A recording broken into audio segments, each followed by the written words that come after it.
नाजरीन, मैं हूं बिस्मिल आफ्ताब आलम और आप देख रहे हैं उर्दू हिंदी नॉलेज चैनल। देखिए, एलटी ग्रेड के लिए जो अपनी प्रैक्टिस चल रही थी पीवाईक्यू की, जो आए हुए क्वेश्चन हैं उसी पर आगे बात करते हैं। और आज का पहला सवाल देखिए, स्क्रीन पर सवाल आपको दिख रहा है। सवाल है कि मखलूत ज़बान किसकी लिखी हुई किताब है? फटाफट जवाब दीजिए। अल्ताफ हुसैन हाली हैं, मौलवी अब्दुल हक हैं, साथ साथ में सलीम पानीपती हैं या फरहतुल्लाह बेग हैं। बहुत इंपॉर्टेंट सवाल है और याद रखिएगा ये तसनीफ मखतूत ज़बान ये जो है लिखी हुई मौलवी अब्दुल हक की तसनीफ है। मौलवी अब्दुल हक को याद रखिएगा, इनकी तमाम तसानीफें याद रखिएगा और जो अच्छी तसानीफें हैं वो सारी मुरत्तिब करने का काम इन्हीं ने किया है। अगला सवाल है कि माहौल बचाइए किसकी लिखी हुई तसनीफ है?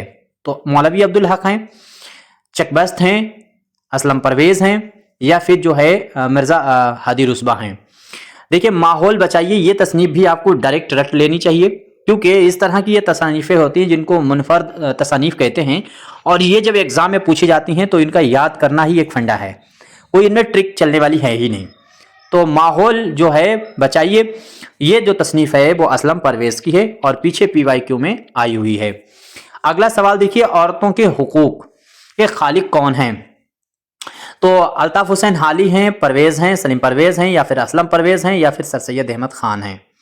उम्मीद करता हूं सभी का आंसर सही हुआ होगा। एक बंदा जो है उसको हर हाल में याद रखिएगा और वो है सर सैयद अहमद खान। सर सैयद अहमद खान की यह तसनीफ है औरतों के हुकूक।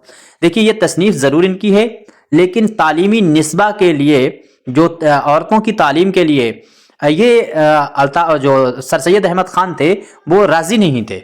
वो ये चाहते थे कि उनकी तालीम के लिए एग्री नहीं थे, वो सिर्फ लड़कों की ही तालीम के लिए एग्री थे। ये बात भी आपको याद रखना। उनका अपना नजरिया था कि लड़कियां नहीं पढ़ी होनी चाहिए या जो भी है। इसके बाद में अगला सवाल है, इफ्खार गालिब ये किसकी तसनीफ है? उम्मीद करता हूं सभी का आंसर सही होना चाहिए। जमील जालबी, गोपी चंद नारंग, शौकत सब्जबारी या फिर जो है खलीफा अब्दुल हकीम। उम्मीद करता हूं सभी का आंसर सही हुआ होगा और बहुत इंपॉर्टेंट ये बुक है, आपको हर हाल में रटी होनी चाहिए। तो ये जो तसनीफ है उम्मीद करता हूं सभी का आंसर सही हुआ होगा और ये तसनीफ खलीफा अब्दुल हकीम की तसनीफ है। आपका आंसर जो सही होगा वो डी सही होगा। उम्मीद करता हूं सभी का आंसर सही हुआ होगा। देखिए, क्वेश्चन अच्छे लगते हैं तो आपको लाइक करना चाहिए, नहीं अच्छे लगते तो डिसलाइक करना चाहिए। चैनल को सब्सक्राइब करके आप जब जुड़े, जब आपको हमेशा वीडियो देखनी हो और आपको लगे कि हमको अच्छी इंफॉर्मेशन मिलती है, जानकारी। उर्दू कसीदा निगारी का तनकीदी जायजा किसकी लिखी हुई किताब है?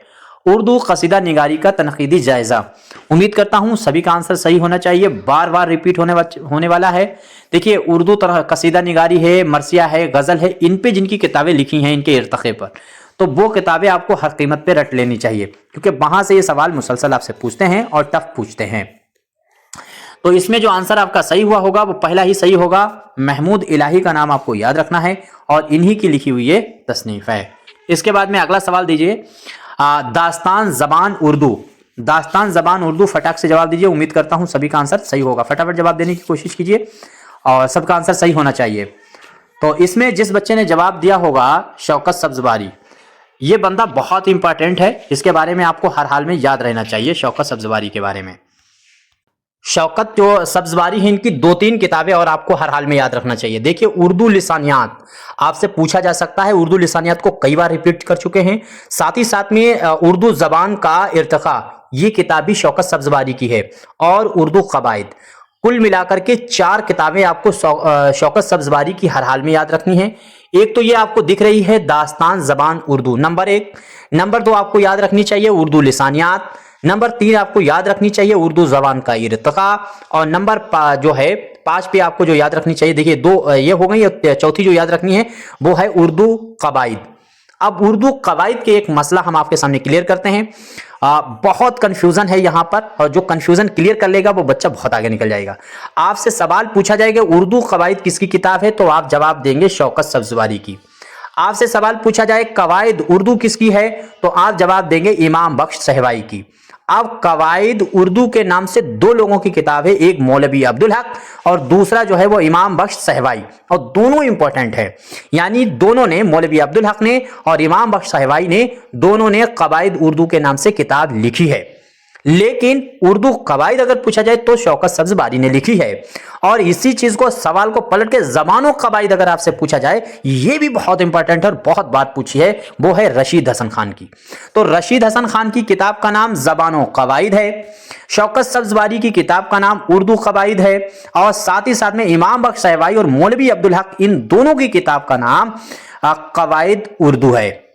कवायद उर्दू, दो लोगों की किताब, इमाम बख्श सहवाई, मौलवी अब्दुल हक। अब तो उम्मीद करता हूं कम से कम आपको रट गया होगा, इतनी चीज याद रखिएगा। और ज्यादा अगर इसमें आपको लगता है कि ये तनकीदी जो किताबें हैं इनसे सवाल बहुत टफ होते हैं, और ये पूरा चैप्टर अपनी किताब स्क्रीन पे दिख रही है शाहीन, इसको मंगा सकते हैं। उसमें बाकायदा आपको दिया गया है 12-13 राइटर दिए गए हैं, उनकी कंफ्यूजन करने वाली आगे किताबें लिखी गई हैं। ट्रिक से आपको याद कर लेना है कि ये किताब किसकी है, ये किताब किसकी है। और सवाल अगर आपने सही कर लिया तो आप सैकड़ों बच्चे नहीं, कम से कम 2-4-6 हजार बच्चों से आगे निकल जाएंगे। ये हर बच्चे की कंफ्यूजन है, ये एक सवाल और एक दक्कन का सवाल। उम्मीद करता हूं आंसर आपको सही इसमें हुआ होगा। अब बाकी आपको स्क्रीन पे नंबर दिख रहा है, इस पे कांटेक्ट जरूर करके आप मंगा सकते हैं अपने घर बैठे। बहुत सस्ती बुक है और इसका मताला कीजिए, इसमें एक एक कंफ्यूजन को दूर किया गया। 27 पेज का नोट्स है इसमें। अब सवाल ये देखिए कि संस्कृत की किताब हितोपदेश का तर्जुमा किसने किया। यहां पर भी एक कंफ्यूजन है, वो हम आपको क्लियर कर देते हैं। इरफान सिद्दीकी हैं या फिर रुत सिंहारम का तर्जुमा है इरफान सिद्दीकी का। काजिम अली जवान हैं, साथ में मीर बहादुर अली हुसैनी हैं और हैदर बख्श हैदरी हैं। ये चारों की अगर तसानीफें जिसे नहीं याद हैं तो वो बंदा तो कम से कम सैकड़ों बच्चों से पिछड़ जाएगा। इनकी चारों की किताबें आपको याद रख लेनी है।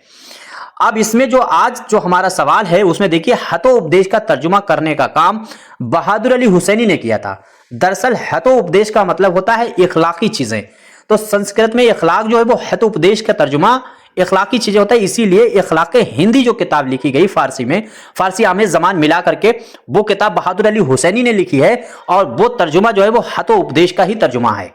ये चीज आपको क्लियर हो जानी चाहिए, ये बात बिल्कुल दिमाग में फीड कर लेनी चाहिए। हालांकि इखलाक हिंदी जो हितोपदेश है उसका डायरेक्ट तर्जुमा इखलाक हिंदी नहीं है, इसके बाद में जो है वो मफरीहुल कुलूब के करके नाम से भी शायद हुआ है तर्जुमा, उसके बाद इखलाक हिंदी का तर्जुमा हुआ है। लेकिन सीधा सवाल पूछा गया है तो आपको हितोपदेश का तर्जुमा डायरेक्ट बहादुर अली हुसैनी, और अगर ऑप्शन में नीचे किताब इखलाक हिंदी दी गई तब आपको लगा देना है। बहरहाल अगर इखलाक हिंदी भी नहीं दी गई तो एक और ऑप्शन। अब ये सवाल देखिए, अभी इसमें क्लियर करते हैं। देखिए, नकलियात हिंदी के नाम से कहानियों का तर्जुमा 2 जिल्दों में कौन सी किताब में किया गया है। अब नकलियात हिंदी आपको याद रखना चाहिए। दरअसल नकलियात हिंदी एक तरह से क्या कहते हैं कि जो इखलाक हिंदी है उसी का दूसरा रूप है, दूसरी मतलब तर्जुमा है जो और आसान जबान में किया गया। तो ये आपको याद रखना चाहिए कि आपका आंसर जो सही होगा वो यहां पर आपका सही होगा कि इखलाक हिंदी। तो इखलाक हिंदी जो है ये किताब किसकी है, बहादुर अली हुसैनी की। कहां से लिखी है, तो इन्होंने लिखी तो फारसी से है, लेकिन वो किताब जो है वो हितोपदेश यानी संस्कृत से लिखी गई।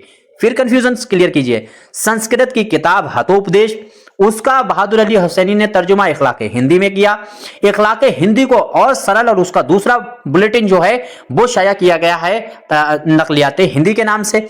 और यही नकलियात हिंदी के एक हिस्से में से नस्र बे नज़ीर निकली है, और नस्र बे नज़ीर ही सहरुल बयान बन गई, और सहरुल बयान एक मसनबी बन गई। इतनी कहानी आई थिंक आपके क्लियर हो गई होगी। अब ये नकलियात हिंदी कितनी जिल्दों में है, तो इसमें छोटी छोटी कहानियां है, 2 जिल्दों में इसमें कहानियां हैं। अब उम्मीद करता हूं क्लियर हो गया होगा। देखिए, मैं एक लगातार कहता हूं, मेरा पढ़ाया हुआ तरीका जो मैं बताता हूं वो चीजें अच्छी लगती हैं तो आपको वीडियो बगैर कहे लाइक करना चाहिए और शेयर जरूर कीजिए, ताकि अपनी जानकारी ज्यादा से ज्यादा लोगों तक पहुंचे, सभी इस्तेफादा उठाएं और फाइनल में आकर के हम लोग अच्छी रणनीति के साथ उतरें। जॉन गिलक्रिस्ट की पैदाइश किस शहर में हुई थी, पूछा गया हुआ सवाल है। तो कैलिफोर्निया में हुई है, लंदन या फिर इंग्लैंड में हुई है, पेरिस में हुई है, और या फिर आपको जो है अफ्रीका के शहर एडिनबरा में हुई है। अब यहां से आपको हम और कंफ्यूजन क्लियर करते हैं। एक चीज है, कैलिफोर्निया जो आपको दिख रहा है, यहां पे इंतकाल जो है वो हुआ है ज्ञानचंद्र जैन का। कैलिफोर्निया जो शहर है वो अमेरिका का है, ये बात दिमाग में क्लियर कीजिए। शहर पे याद रखिए, कैलिफोर्निया जो है वो अमेरिका का शहर है, और यहां पर इंतकाल जो हुआ है वो ज्ञानचंद्र जैन का हुआ है। अब आ जाइए लंदन। लंदन दरअसल जो है वो इंग्लैंड की राजधानी है, कैपिटल है लंदन इंग्लैंड का। और लंदन जो है उसमें किसी की इंतकाल नहीं हुआ, बल्कि लंदन से पहली बार जो है वो दीवान शाया हुआ था। किसका हुआ है, वली दखनी का। तो यहां से लंदन का, और लंदन से ही कुल्लियात शाया हुई है फैज अहमद फैज की भी। तो ये चीज क्लियर हो गई। इसके बाद अगला देखिए, आपको दिख रहा है पेरिस। पेरिस से दो चीजें आपको याद रखना। सबसे पहले पेरिस जो है उसमें जॉन गिलक्रिस्ट का इंतकाल हुआ है, यानी पैदाइश नहीं, पेरिस में इंतकाल हुआ है। और पेरिस से जो है वो वली दखनी की कुल्लियात शाया हुई है। तो वली दखनी की कुल्लियात पेरिस से शाया हुई, वली दखनी का दीवान जो है वो लंदन से शाया हुआ, पेरिस में जो है वो जॉन गिलक्रिस्ट का इंतकाल भी हुआ। अब इनकी पैदाइश आपसे पूछी गई है तो वो आपको पता होना चाहिए, अफ्रीका के शहर एडिनबरा में हुई है। उम्मीद करता हूं क्लियर हो गया होगा। अगला सवाल देखिए, सवाल है असबाबे बगावत हिंद अंग्रेजी में तर्जुमा किसने किया? असबाबे बगावत हिंद आपको मालूम है किसकी किताब है? तो ये सर सैयद अहमद खान की किताब है। और किसने तर्जुमा किया? देखिए यहां से आप देखना शुरू कर दीजिए। जो है बेडवर्थ है, बेडवर्थ जो है उनकी नज्मों का तर्जुमा करने का काम फानी बदायनी ने किया था, ये भी आपको याद रखें। और जो आर.के. निकलसन है, इनने जो है वो इकबाल की किताब का तर्जुमा किया।